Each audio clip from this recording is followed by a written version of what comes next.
Greetings, everyone, and welcome to a first impression review with the Knights of the Turntable. With me, I have Joe Hova What up? and B. Will. What's up, good people? Yes. Today on this first impression review, we will be reviewing the album that you probably did not know was even out. Project Pat's Mr. Don't Play 2, Everythang's Money. Yeah. I don't know. Okay, I was waiting for the cash register to kick in. Word. So when we did our table podcast, we went through the list of projects that we had missed in 2015, and Mr. Don't Play was on there, and it kind of caught a few of us off guard. We did not know that it existed. We didn't see a lot of people talking about it. But if you are ill-informed and unaware, Mr. Don't Play, the original version, Classic. is a certified Southern classic from Yes, it open is. to close. Thus, this particular collective, us three specifically, were intrigued and excited at the possibility of having a solid follow-up to it. So, matter of fact, for a brief moment, I'll let y'all speak on y'all experience with Mr. Don't Play 1. Joe Hova, you can go first. Well, I've said a few times on the show before and in my writing, I had to discover hip hop. It wasn't played in my house. So I remember Chicken Head, these girls just rapping it we were in orchestra class, and we were waiting on the teacher to like tune all of our instruments and stuff, and they were singing Chicken Head, and I of course had to find out who it was and stuff, and it's Project Pat, and so Mr. Don't Play is like one of the very first albums I listened to for hip hop. Word up. I actually never knew that story. I knew that it was early, for you when you discovered the album, but I didn't That and know it 3 was 6 like and that. yeah, that 3 6 and Jay-Z were like the three ones that I discovered. Word up. All right, how about you, B. Will? Well, I was already in high school, well acquainted with hip hop at the time, and Mr. Don't Play, I didn't really too much fuck with Southern rap then because Master P left a terrible taste in my mouth music wise because Master P, it's like No Limit had the energy, but Master P was a terrible rapper, and half the people on No Limit were worthless, and that we had just kind of gotten out of that era, and we had started the 3-6 era started when I was like 12, and that was like 95, 96. So I was familiar with them. They never really caught my attention because I didn't like Lord Infamous, I didn't like Gangsta Boo, and DJ Paul was like, he's alright. Juicy J was tolerable, but once I heard Project Pat's album, never before had somebody Southern rap with so much coherence. Like every sentence had a place in a story. It was like the most thorough shit talking and threats I have ever heard on an album. And it was so believable. It's like he was the first time I heard anybody rap where I was like, I really believe him 100%. I don't doubt anything he's saying. He's not trying to sound hard just to get the point across in this song. He's not yelling and talking at the end of the track to try to scare somebody. I think he really does everything he says. Yo, he's one of the first ones that I would ever believe all their raps. Exactly. And I remember listening to Gorilla Pimp, man. Oh my God. Oh, Gorilla Pimp, he so vividly describes a situation. He describes his relationship with females that he is pimping. You bring him the money, you go out there and you continue hoeing. That's your job, that's your role. But it's so funny. But he is not joking. And he's I just want to give a few bars of the second verse that made me. This is what hooked me on Project Pat. Talking smart to a pimp. You done broke the first rule. I'ma come on your job. I'ma act a damn fool. If your boss walk in, I'ma play it off cool. If he step in our biz, I'ma slap his ass too. Man, come on, dog. Who's gonna tell me a story that ends with them slapping the shit out your boss? Oh my goodness. Project Pat is the Southern Slick Rick. Seriously, it's Oh no, that is great. the story. That is Man. great. That's perfect. So that was my experience. Like he made me want to listen to 3-6 more. And ever since then, most verses that I hear from Pat are coherent from beginning to end. The whole repetition of syllable style, like Drake kind of does it now. I doing something, something, something. I mean, that's trademark Pat. Like Drake kind of does in some songs. Nothing's coming to my head. He does it more with melody, where the repetition of the syllables is melodic. Pat did that first, Right. way back then, and the repetition is what makes it catchy. He's really kind of monotonous. He'll switch it up from song to song, but he usually kept the same syllable structure going for the whole song. But he says the most simple, ridiculous, funny, gangster ass shit, and I love it, man. This is not my lifestyle, but I like this shit when he says it, and that's what endeared me to Pat right there. It's definitely entertaining. Like my near as glamorous as y'all's. It was. I actually heard him. I heard that project first, riding in the car of one of my best friend's older sister, like to go see him. It was my first time listening to it in full, and like growing, I didn't have that much interest in that style of hip hop at that point. But actually, what you said rang true. Where listening to that made you want to listen to 3-6 more. It was the same for me, Yeah, and it kind of opened up the lane for all the other stuff as well. Because when you give that stuff the whip test, which I definitely just gave that the whip test, man. oh yeah, that's where it shines right there. Absolutely. Absolutely. All right, so let's go ahead and jump into Mr. Don't Play 2. And y'all can break down the first half of the project and how y'all felt about it going into up until the skit Bitch Talking Bad, basically. Joe, would you like to start off? Tunnel Vision was vintage Project Pat. Like when I heard that, I was like, man, I want to go play Mr. Don't Play like right after this. Yeah. That was good. Basically you're getting what you expect from a Project Pat album. He's gonna tell you about how he's gonna rob you, all the stuff he's gonna do, all that kind of stuff in his like gritty voice over. And the thing is, the only thing I thought was missing was 3-6 Mafia production. Exactly. Like, that's the only thing I thought was missing because like this production is good, some of it lags, but like with Pat and 3-6 production together, it's like it's something made in heaven. He did have a few struggle moments in the first half, especially on I Ain't Paying Shit. He said, man, I love that song though. He said something about they're gonna pout, and I hit the stale face like I did on all those Talib Kweli lines too. I was like, dude, no, like quit, like please. Hey man, on ain't paying him shit. I was there for the hook. I was loud for that. I ain't paying him shit. Like, I love this shit. Crash Out. And I had to write this down because it was the perfect analogy. The beat is scary, and Project Pat's voice melts right into it. Poetry right there, sir. Word. So is it that's your breakdown for the first half? Yeah.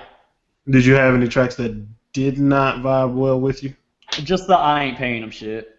Just that? Okay. Got you. How about you, B. Will?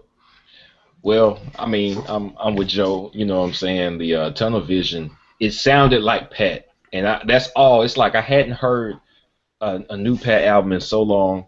I want this legacy. You're gonna call it Mr. Don't Play 2. You can't come up short on this one, Pat. Come on. This is true. This is very true. It was right there in the pocket. It was right in pocket. Hard, southern, definitely, heavy bass, steady percussion, and he did what he always does. It's like I don't have to worry about him varying too much in quality of verse. If the beat gives you the mood, he's going to match your mood, and he did on Tunnel Vision. He did on Pull a Move. Like, I was actually not impressed with his bars, as in, yeah, Project Pat's going to tell me some shit I got to go to Rap Genius for. No, nothing like that. But he says some old regular on the block nigga shit that I absolutely love. And it's like the song is called Pull a Move, and he's talking about how he's going to make his next move because it's all about money. And that sounds so typical, but he's actually saying, look, Don't do anything that's not going to bring me money. I don't want to hear it. Get the fuck out my face. But Pat makes you believe the shit. Like, look, man, I'm not gonna small talk with Pat when I see him. I'm just gonna hand him a five. It's it's like, man, I love that about that song. I ain't paying him shit. Listen, man, I love that song. He said, I ain't paying him shit. I ain't paying him shit. Yeah, I owe that nigga money. Ain't paying shit. He acknowledged that he owes you the money, and you still not gonna get it, dog. Come on, how ruthless is this? This shit is ruthless. Oh my goodness. Man, that's real shit though. Oh man, Loved it, man. unbelievable, man. I like to smoke it. You know, like y'all was saying in the group me, the fact that he included that smoker, that same vowel sound riding going from low to high, like it's vintage Pat. That song wasn't even like spectacular. I was a little underwhelmed by that song, but I needed to have that smoker on there like that. Like that was it. The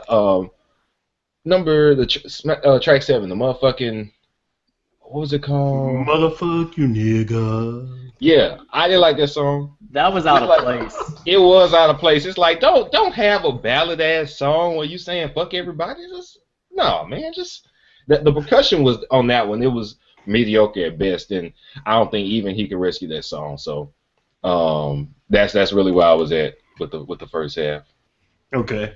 With me, I agree. Tunnel Vision was a very good opener to the project. And that song immediately, like, even though that's only one song, when I heard that song, all of the concerns that I had about the project not having the sound of the original Mr. Don't Play went away once I heard Tunnel Vision.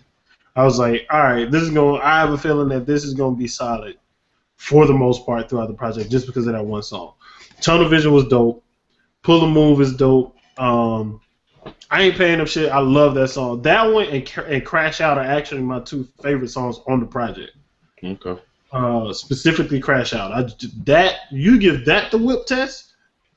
Crash Out passes with flying colors, bro. Yeah. Like no joke. And I like to smoke it the same way. I appreciated him using the Project Pat Val thing with that, but the song could have been a whole lot better. Yeah. So motherfuck you niggas. When I heard that, I wanted to dislike that song. Don't say it. But I actually enjoyed it. Come on, man. What you talking about? But no, here's the thing. Like when I listened to it, because they have the skits on the project, right? Mm-hmm. Right. It gave me the vibe of a skit that they just turned into a whole song. Like when you legitimately listen to what's being said in that song, like it sounded like it could be a straight skit. It's like hilarious, like a parody of a legitimate song. So I treated it like that. Thus, I don't hate it so much because I was in that mindset when I was listening to it. I'm not saying it's like one of the best songs on there, but I can tolerate it. I can listen to it multiple times. This is not like an automatic skip for me. So let's go ahead into the second half of the project. Start with like leaving me alone. All right, so B Will has something to say about that Bone Ready skit though. Man, listen, that skit before Bone Ready was so fucking inappropriate, man. Like I couldn't believe. Was hilarious. I was like, wait, what? When he said her little sister was there, and I was like, where's she at? And she said she ain't here, but you need to scoop me up. I was immediately thinking, wait, where's this finna go? I don't even want to listen to this shit. I was a little worried too, but he did kick her out the car though. Right. Why she even ever get in the car? I don't even want to. You could have let that scenario off. That's the thing. Would y'all get into a car with Project Pat? I mean, I'm not gonna question the character of the females he's hanging with because obviously they fuck with Pat. Yep. True. I wouldn't get into a car with Project Pat. I listen to his music all day. I'm like, nah, Pat, man, you just might slap shit out of me, and I'm not gonna give you the opportunity. Yep. But yeah, Bone Ready, man, that skit kind of like okay, I'm not gonna I'm not gonna be warmed up to this song. I mean, the song was like, you know what I'm saying? It's whatever. Man, look, man, I'm gonna go ahead and speak on this song real quick. That Twerk It song. On paper, you got Project Pat, Ty Dolla $ign, Wiz Khalifa, and Wale. On paper, that should be fire. That should be a dope single coming off your project. And sadly, it is not. For See, one, I disagree. It was fire in my headphones. I could not rock with it, dog. The Honorable Wale, Reverend Dollar Sign? Dude, come on. Ty Dolla Sign couldn't even say that hook. Like, That hook was basic, but that hook was terrible. but Like, dude, when you hear Ty Dolla Sign's voice, it's like it's the same thing when you hear Project Pat's voice. It's like this shit's gonna be dope. I couldn't mess with it, man. Wale's verse was actually pretty dope on there. Wiz was straight, but like overall, I felt like as a single, that failed. And you know what? And that should have been that particular song should have been what made people even know that this project was coming out. Mm-hmm. And I think it failed in that aspect, which is why we didn't hear that it was coming out. Like this and Like a G remix. Be a G. Be a G. That's like they didn't do their jobs basically. But go ahead, Joe. Speak on the rest of the second half. The twerk, I still think twerk is dope. Want to get high? That would sound great with a tally clip in there. Like, want to get high? Word. The Gucci Scully song, like that hook was ass. Trash boat. Straight ass. I thought the King Ray feature was good. It's just the hook sucked so bad I skipped. Like I skipped after the second verse. Like it was that bad. Be a G is super hard. It gave me the same feeling that Tunnel Vision did and that Crash Out did. Also tried to get a dollar. Both those songs were obviously vintage Project Pat. Yeah, trying to get a dollar and making plays were both solid. They weren't like super memorable in my opinion. And I think that's because they came right after B a G, which was very B a G. Oh my God, that thing was. No, I didn't realize that was Doe B on there too. Yeah, Doe B and Juicy. Word, I didn't realize that. How about you, B Will? I'm about the same as what Joe was saying. It's like twerk it sounded like a generic club radio cut. You know what I'm saying? So I don't know why I didn't do more. You tell me Ty Dolla Sign, Wiz, Wale, not so much. This is not what Wale shines at, so I can see how you know what I'm saying, it didn't blow up.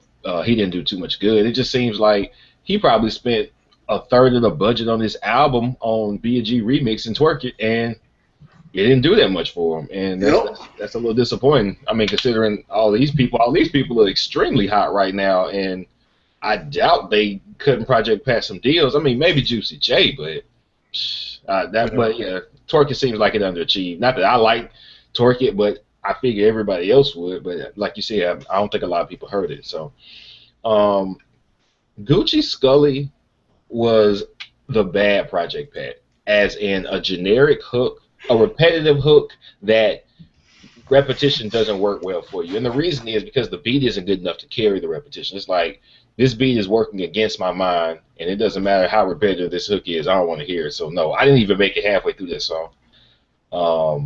B&G Remix though, man, listen.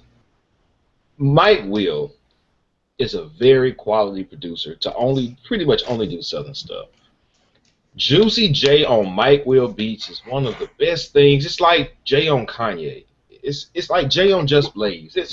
This is a marriage of music that I don't think we fully appreciate. Or at least I know I had not. I am going to find every beat of Mike Will's that Juicy J rapped on and put it on its own playlist. And I must investigate this combination more. This shit was outstanding, man. The beat was outstanding. Put that together. But Juicy J. We're gonna put that on the site, bro. Okay, cool. Yeah, I'm gonna get on that for real. Trying to get a dollar was cool. He had some. This was more of that him probably being serious, but he ends up being funny as hell just because he's dead ass serious. But it sounds like something other people would be joking if they said this stuff. But no, he's dead ass serious. So that was hilarious. Making plays. I actually I stopped listening to the album before Making Plays, so I hadn't even heard that song yet. But overall, the second, oh no, I missed one. Wanna Get High. Wanna Get High was actually great. I really like Wanna Get High. He has some outstanding Project Pat lines. Again, not bars, similes, metaphors, wordplay.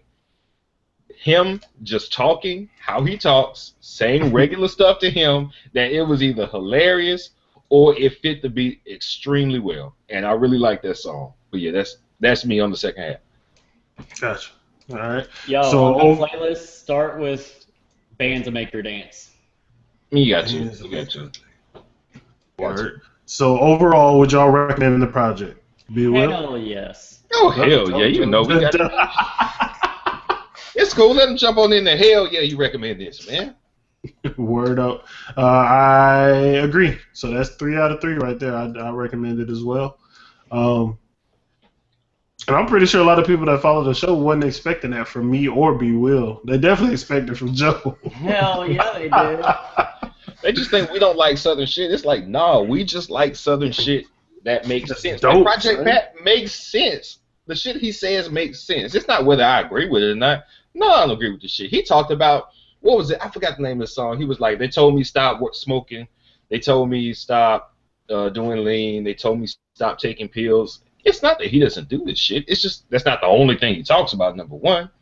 Yeah. And it's more style. He has more style. He's carried that style, of course, from 15 years ago. So is it old? Is it, for somebody who hasn't heard him before, it would sound a lot like regular stuff that they've heard so much recently. And I understand that. And they wouldn't appreciate that. This is not even that, man, you know, we started that shit. No, this is really the first guy to make music like this, honestly. 3-6 in general, this is where this shit comes from. And that's why I got so much appreciation for it. Word. Mad respect to that. Last words, Joe? Support it. It came out in April, and I'm so mad. None of my Twitter friends told me about it, knowing I'm a huge Project Pat fan. They did not tell me. They dropped the ball on this shit. Well, this is us telling them now. Mr. Don't Play 2. Go drop some money on it. Word. On my end, hit the eye annotation, of course. Support the site, support thecoalition.com, and other incredible shows that we have on there. Our last 2 reviews, we did Mick Jenkins' Waves, which was unanimously recommended across the board. Talib Kweli's Fuck the Money was recommended half of the project, the second half of the project, because it's free. So go listen to the second half, and that is it. But this is the Knights of the Turntable. Joe Hova, B Will, CSJR, aka Profex. We appreciate y'all listening. Give us some feedback. Hit the comment section. We'll see you next time. Yep.